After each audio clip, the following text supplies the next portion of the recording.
Desenvolvimento embrionário. O desenvolvimento embrionário inicia-se com a formação do zigoto. Após sucessivas mitoses, cerca de 5 dias depois da fecundação, o embrião alcança sua fase de blástula. Nesse estágio, há o aparecimento de uma massa externa de células, o trofoblasto. Surge também uma massa interna, embrioblasto. O útero, previamente preparado durante o ciclo menstrual, recebe a blástula, em um processo chamado nidação. Logo após a implantação, a massa interna que dará origem ao embrião diferencia-se nas camadas hipoblasto e epiblasto. Juntas, elas compõem o disco embrionário. Em seguida, por volta do 9º dia, o epiblasto começa a se dividir e a se diferenciar, formando a cavidade amniótica. Já a diferenciação do hipoblasto contribui para a geração do saco vitelínico.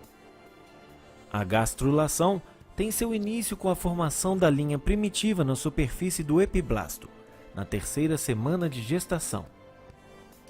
Nessa etapa, por meio do rearranjo e migração das células do epiblasto, ocorre a formação dos 3 folhetos germinativos, endoderme, mesoderme e ectoderme.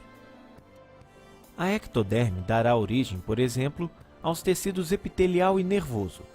A endoderme será responsável pela formação da parede dos tratos gastrointestinal e respiratório, do fígado, da bexiga e de outros órgãos. A mesoderme formará os tecidos muscular e conjuntivo e também os ossos.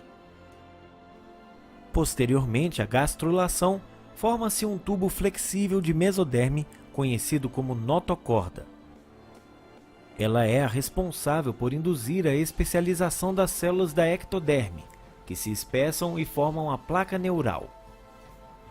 A placa neural inicia um processo de invaginação, formando o sulco e as pregas neurais.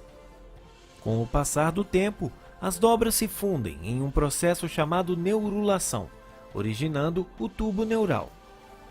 A fusão do tubo normalmente se inicia no meio do embrião, estendendo-se posteriormente para as direções cranial e caudal. O tubo neural é então o marco do início da formação do sistema nervoso central.